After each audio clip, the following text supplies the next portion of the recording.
Good morning student, मैं शीतल कुमारी online classes में आपका स्वागत करती हूँ।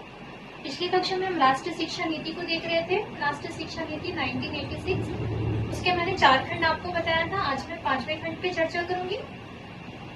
5वां खंड है विभिन्न स्तरों पर शैक्षिक पुनर्गठन। शिक्षा के जो विभिन्न स्तर है, विद्यालय शिक्षा में जो शिक्षा के विभिन्न स्तर होते हैं, जैसे प्राथमिक होते हैं, उच्च प्राथमिक होते हैं, उच्च कक्षाएं होती हैं, तो इन सभी स्तरों पर शिक्षा का स्वरूप किस प्रकार से होना चाहिए, शैक्षिक व्यवस्था किस प्रकार से होनी चाहिए, यह खंड 5वां खंड हमें यही बताता है। इसमें है पूर्व बाल्यकाल में देखभाल व शिक्षा। पूर्व बाल्यकाल अर्थात बालक का जो बाल्यकाल प्रारंभ होता है, उसके प्रारंभ का कार्य वो पूर्व बाल्यकाल में रहता है। उसके पहले का कार्य पूर्व बाल्यकाल कहलाता है, जिसे हम शैशवावस्था भी मान लेते हैं। 2 से 6 वर्ष की अवस्था है शैशवावस्था कहलाती है। तो इस अवस्था में पूर्व बालकाल की जो अवस्था है, उसमें बालक की शिक्षा किस प्रकार होनी चाहिए।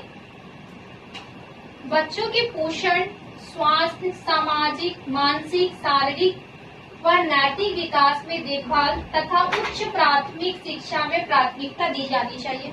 अर्थात जब बालक छोटा है, जब वो विद्यालय जाना प्रारंभ नहीं किया है, तो उससे पहले बालकों की पोषण, उसकी सामाजिक आवश्यकताएं, उसकी शारीरिक आवश्यकताएं, उसका नैतिक विकास, इन सबों पर ध्यान देना चाहिए।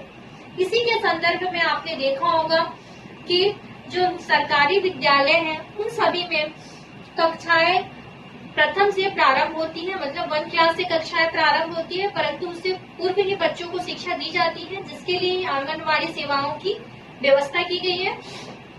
तो इस आंगनबाड़ी सेवा केंद्र में जो भी बालक आते हैं, वो पूर्व बालकाल की अवस्था में होते हैं। उन्हें वहाँ पोषण के लिए खाना, अनाज दिया जाता है। कुछ प्रकार की प्रारंभिक शिक्षाएं दी जाती है, नैतिक शिक्षाएं दी जाती है। उन्हें एक विद्यालय वातावरण दिया जाता है। बच्चों के साथ उन्हें खेल खिलाया जाता है, घुल मिल कराया जाता है, ताकि वह सामाजिक संबंध बनाना, सामाजिक संयोजन करना भी सीख सके। तो इन पूर्व बाल्यकाल की सारी व्यवस्था जो सरकार ने की है, यह भी 1986 के शिक्षा नीति में, राष्ट्रीय शिक्षा नीति में दिया गया था, जिसके तहत ही आंगनबाड़ी केंद्रों की स्थापना की गई है, जिसमें बच्चों को विद्यालय के लिए पहले से ही तैयार किया जाता है। उन्हें एक विद्यालय माहौल देकर और एक सामाजिक माहौल देकर। दूसरा प्रारंभिक शिक्षा। प्रारंभिक शिक्षा जिसे हम मान सकते हैं 1 to 5 की जो शिक्षाएं होती हैं, वह प्रारंभिक शिक्षा ही होती है। जब बच्चा कक्षा 1 से 5वीं में होता है, तो वह प्रारंभिक शिक्षा के दौर पे होता है। तो शिक्षा के इस स्तर पर शैक्षिक नीति के तहत क्या व्यवस्था होनी चाहिए। प्रथम 14 वर्ष तक के बालकों को सार्वभौमिक तथा नियमित शिक्षा तथा दूसरे शिक्षा की गुणवत्ता में पर्याप्त सुधार लाना। इसमें बोला गया कि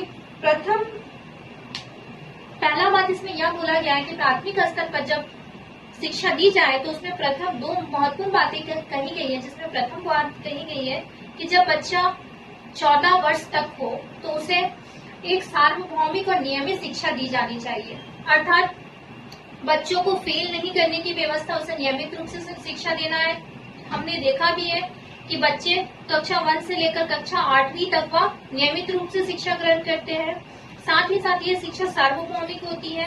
वह किसी भी सरकारी विद्यालय में जाकर अपना नामांकन करा सकते हैं। नामांकन संबंधित किसी प्रकार की दस्तावेज या सबूत की आवश्यकता नहीं होती है, जन्म प्रमाण पत्र की आवश्यकता नहीं होती है। तो यह सरकार ने बालकों की स्थिति में सुधार करने के लिए किया, ताकि शैक्षिक व्यवस्था